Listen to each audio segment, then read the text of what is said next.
Cinema के शुरुआती दिनों पे लोग खुले मैदान में सिनेमा देखते थे। जनरली वीकेंड्स में गाड़ियों में मतलब ग्राउंड पे जैसे स्टेडियम में लोग बैठे रहते कुर्सी लगा के, वैसे ही ग्राउंड में एक के बाद एक गाड़ियां पार्किंग में लग जाती थी और खुली छत गाड़ियों की छतें मतलब जैसे खुली छत वाली गाड़ियां होती हैं या गाड़ी में से बैठ के फिल्में देखते थे। ग्राउंड के कोने पे बड़े पर्दे पे ये प्रोजेक्टर पे फिल्में दिखाई जाती थी।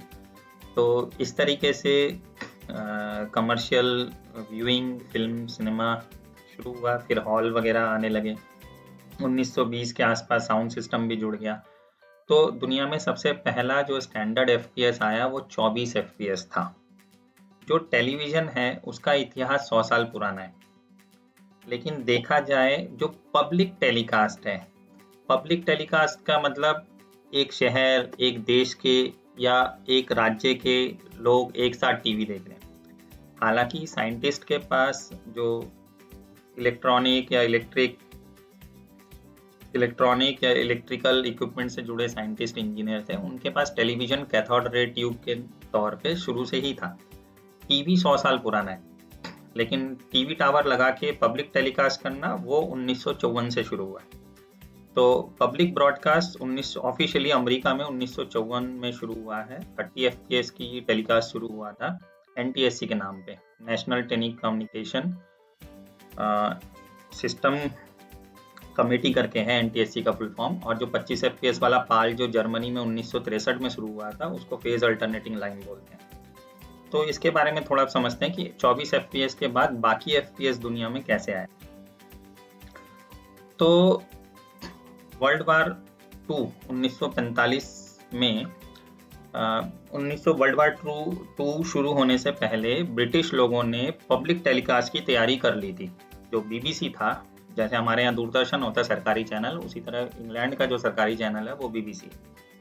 तो बीबीसी वालों ने टीवी पब्लिक टेलीकास्ट के लिए तैयारी कर रखी थी, क्योंकि ब्रिटेन, फ्रांस और ये सब वर्ल्ड वार 2 में कूदे, लड़ाई में गए, तो इनका पब्लिक टेलीकास्ट चालू नहीं हुआ।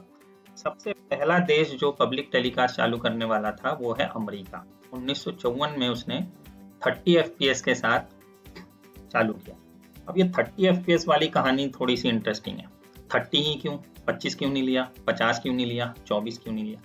एक्चुअली अलग अलग कंट्रीज में अलग अलग तरह की बिजली दौड़ती है। जैसे हमारे यहाँ इंडिया में क्या है, 220 वोल्ट 50 हर्ज।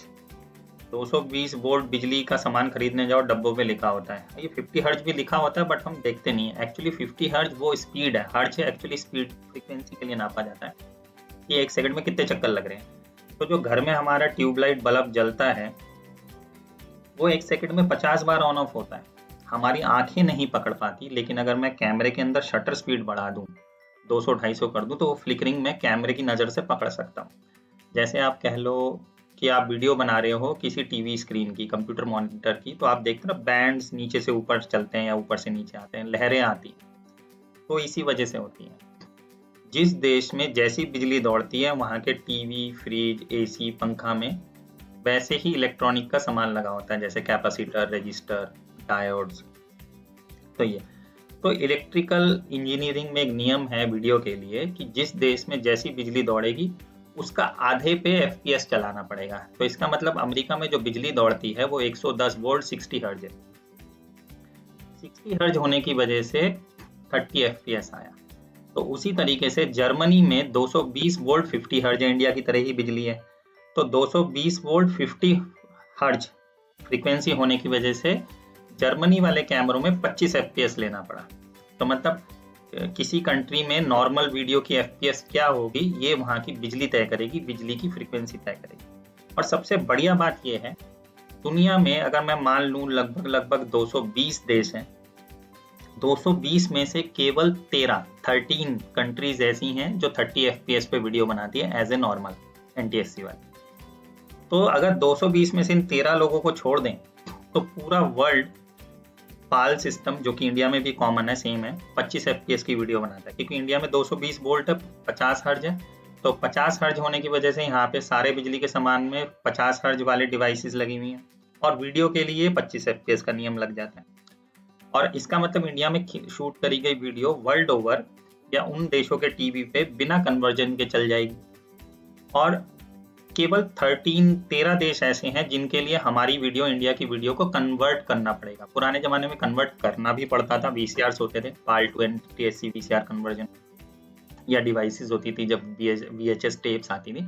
बट आज के दौर में टीवी इतना एडवांस है कि कुछ भी डालो सब चला देता है, सारे कन्वर्जन कर देता है, तो अलग से कोई डिवाइस लगा के कन्वर्ट नहीं करना पड़ता। मतलब अगर मैं अमेरिका से कोई टीवी खरीद के लाऊं, 30 FPS की कंट्री से टीवी खरीद के लाऊं, तो वो इंडिया में आके मेरा कंटेंट चलाएगा। या यहाँ से मैं कोई पेन ड्राइव पे वीडियो खींच के ले जाऊं, वहाँ का टीवी उसे इजीली चलाएगा। अब इतना एडवांस हो गए।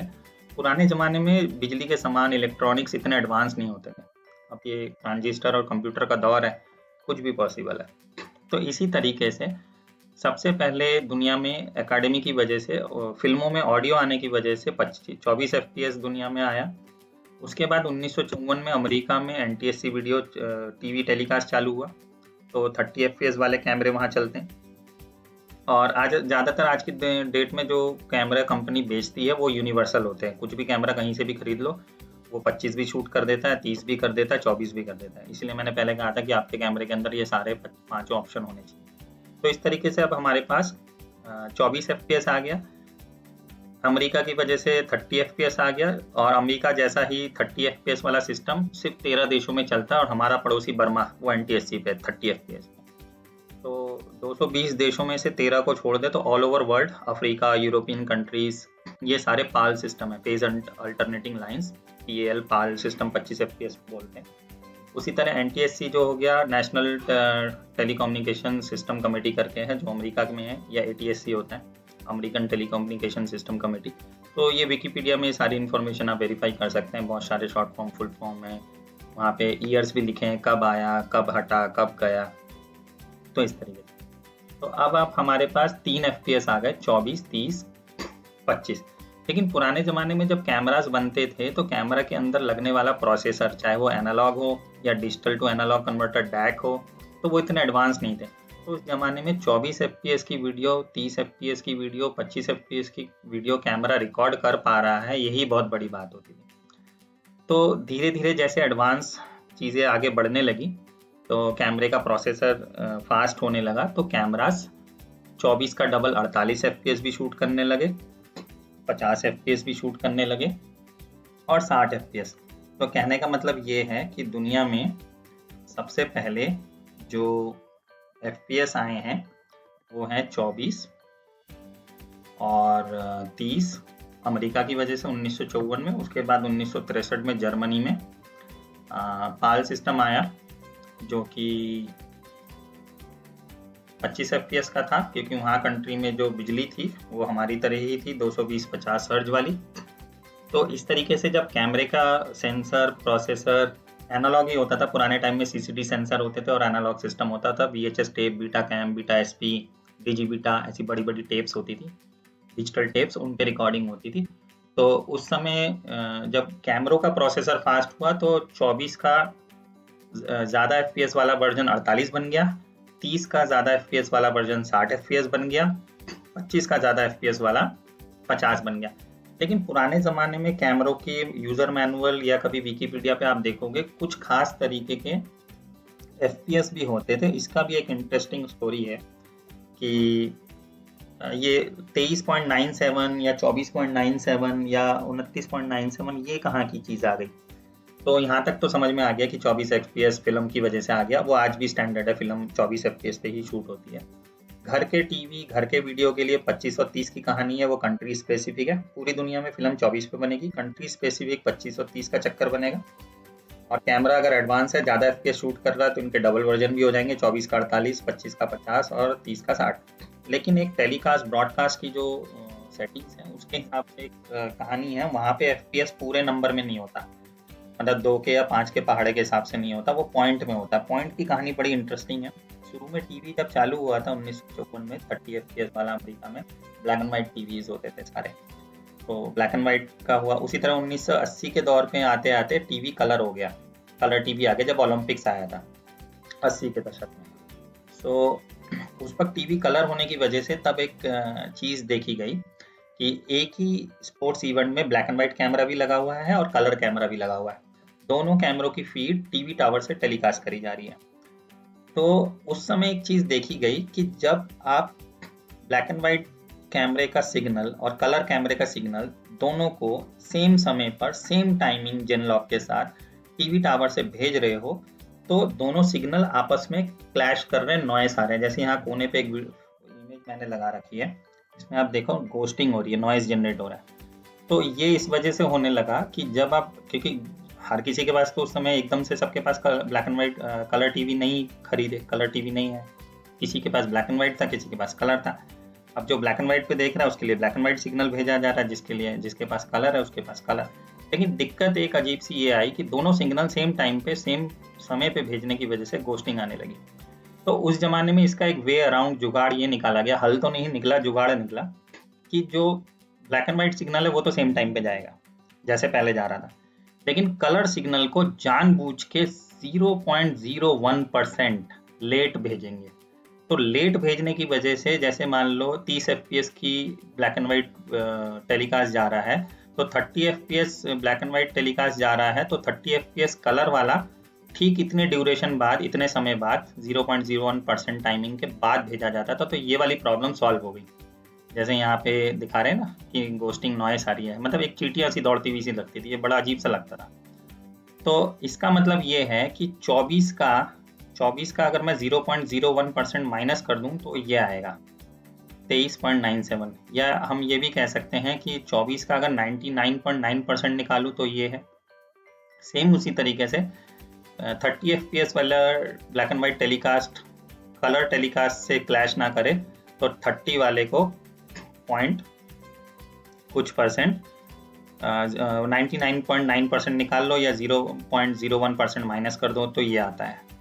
तो एक्चुअली टेलीकास्ट में जो हम कई बार उस जमाने के जो वीडियो रिकॉर्डिंग कैमराज होते थे उनके अंदर भी ये सेटिंग होती थी, और उस जमाने के जो वीडियो एडिटिंग सॉफ्टवेयर होते थे जैसे फाइनल कट एक्सप्रेस या फाइनल कट 4 के टाइम की बात कर रहा हूँ, ये करीबन उस जमाने में कोई 2001-2 के आसपास की।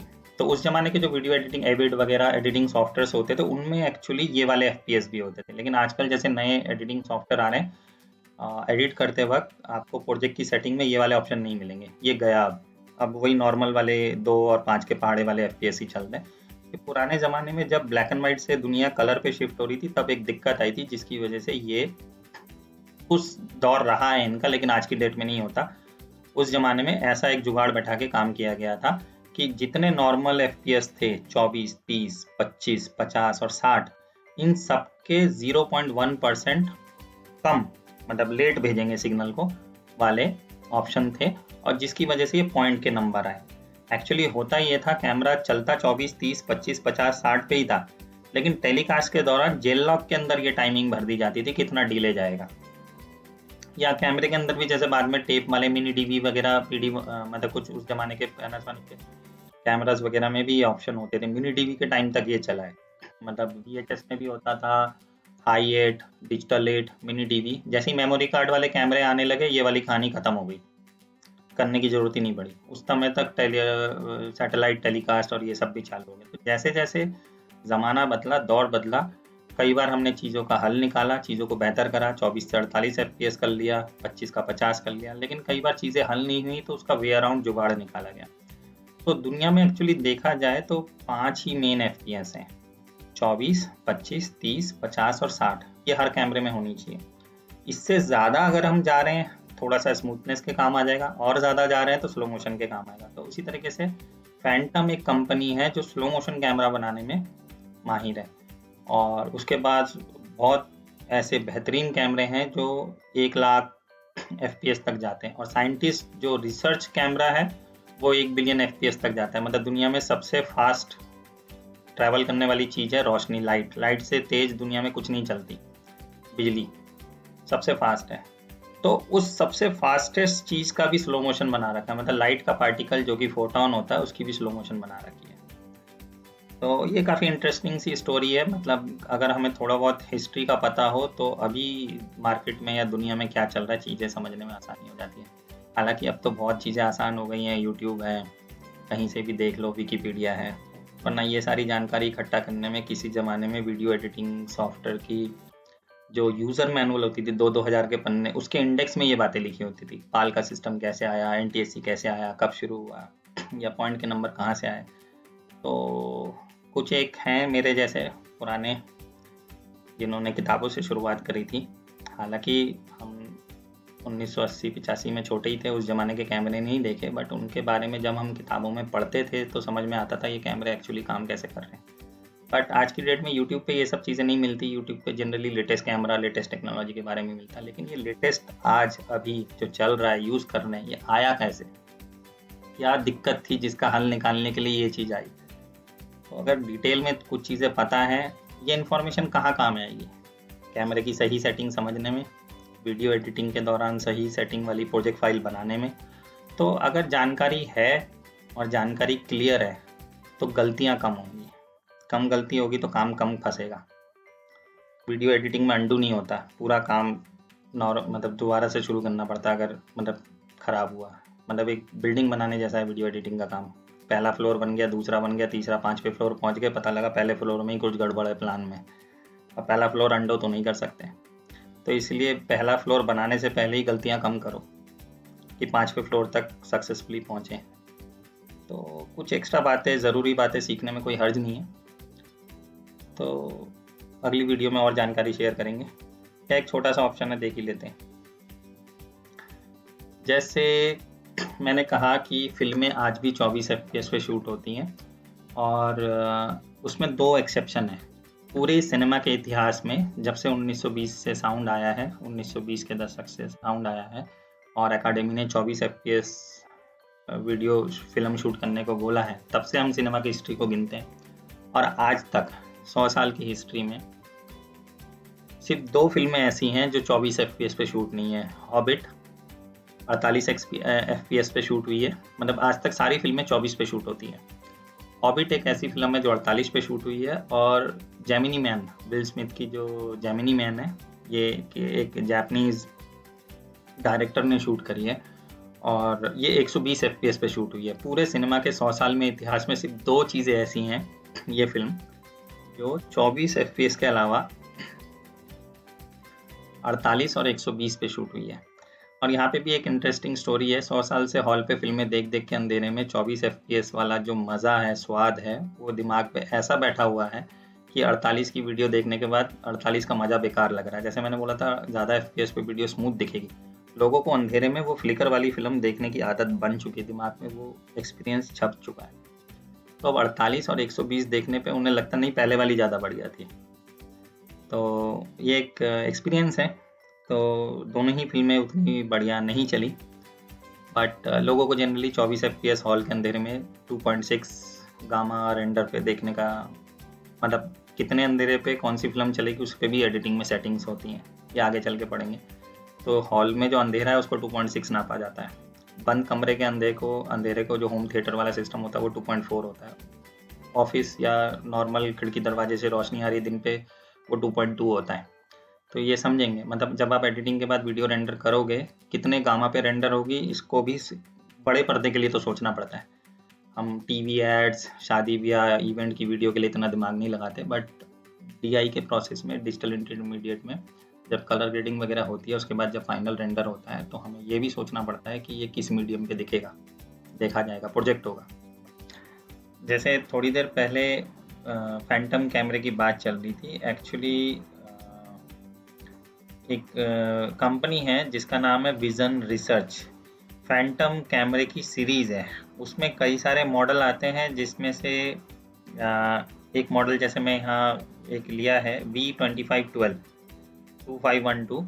सो ये 25,000 FPS रिकॉर्ड करता है, लेकिन वीडियो का रेजोल्यूशन देखो 256x32 पिक्सल। तो कैमरे में जो बहुत हाई स्पीड VFR या स्लो मोशन रिकॉर्डिंग होती है वो एक्चुअली बफर सिस्टम होता है।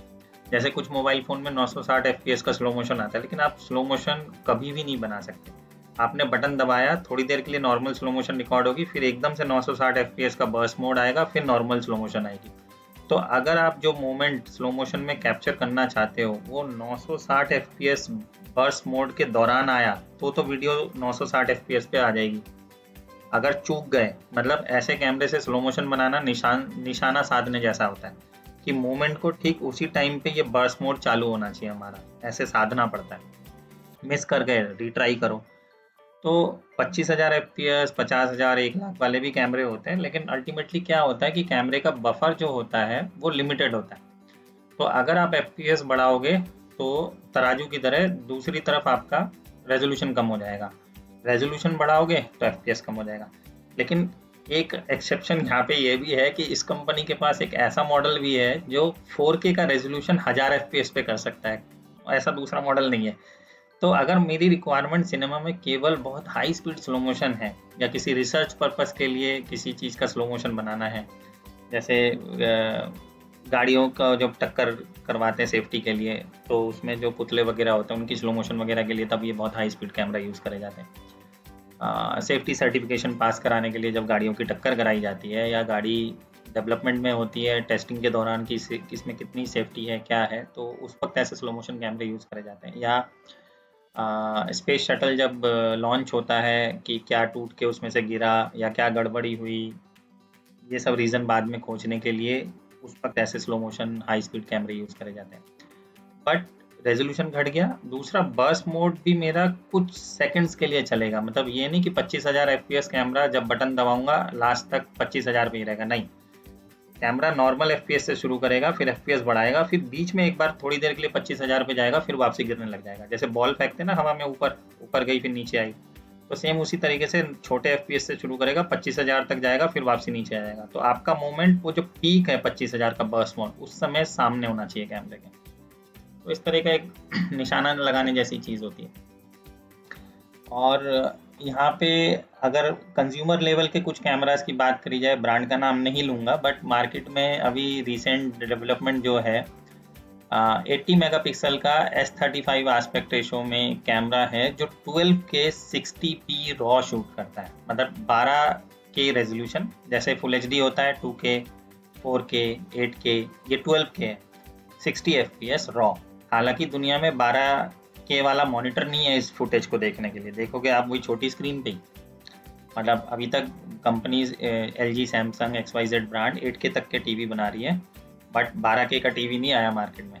तो सेम उसी तरीके से कंज्यूमर लेवल पे एक 45 मेगापिक्सल का फुल फ्रेम 36x24 का सेंसर है जो 8K 30p रॉ खींच रहा है। हालांकि 20 मिनट तक ही खींचता है, रुक जाता है गर्म हो गया। तो सेम उसी तरीके से 12 मेगापिक्सल का फुल फ्रेम कैमरा है जो 4K 120 FPS 4:2 10 बिट दे रहा है। तो मतलब ये बहुत हाई कॉन्फ़िगरेशन है in terms of resolution, FPS या रॉ। अब 444 12 बिट रॉ शूट कर रहा हूँ 12K 60p, बहुत बड़ी बात है, कोई दूसरा मॉडल नहीं है। हालांकि इतने बड़े स्पेसिफिकेशन हर किसी को ज़रूरत नहीं पड़ते, लेकिन फिर भी कभी किसी को ज़रूरत पड़े तो उसके लिए मार्केट में एक सामान है कि वो कर सकता है। अगर कंज्यूमर लेवल में देखा जाए तो 4K अब धीरे धीरे पॉपुलर हो रहा है। मोबाइल फ़ोन में 4K की स्क्रीन हो जाती है, लैपटॉप में भी 4K आते हैं स्क्रीन्स। तो 4K अभी लोग फुल HD से 4K में आ रहे हैं। 6K 8K हॉल वाली बात है, 12K ओवरकिल हो जाता है। तो ये सब डेवलपमेंट है FPS के बारे में कि FPS जैसे अगर मैं देखूँ यहाँ पे एक मॉडल जो 80 मेगापिक्सल S35 वाला सेंसर है 4K में 220 FPS दे रहा है, ये भी एक बहुत हाई स्पीड है 4K में। मतलब कंज्यूमर लेवल पे, फैंटम से कंपेयर नहीं कर रहा, बट एक आम कंज्यूमर जो फोटोग्राफी वीडियोग्राफी करता है वो मार्केट में जाके ऐसे कैमरे खरीद सकता है। मतलब अब ये जो चीज़ें पहले साइंटिस्ट या रिसर्च करने वालों के पास होती थी या बहुत हाई लेवल के कैमरे होते थे, वो कॉन्फ़िगरेशन वाले भी अब आम जनता के लिए अवेलेबल हैं। तो फैंटम हर दुकान पे नहीं बिकता, उसके लिए US ही जाना पड़ता है। बट कुछ चीज़ें ऐसी हैं जो कंज्यूमर ड्यूरेबल या कंज्यूमर लेवल के जो ब्रांड्स हैं वो भी अब ऐसी चीज़ें प्रोवाइड कर रहे हैं, या प्रोज्यूमर ब्रांड्स जो हैं वीडियोग्राफी फोटोग्राफी में वो वैसी चीज़ें बना रहे हैं। चीज़ें सस्ती भी हो रही हैं, फिर दौर बदल रहा है, ज़माना बदल रहा है।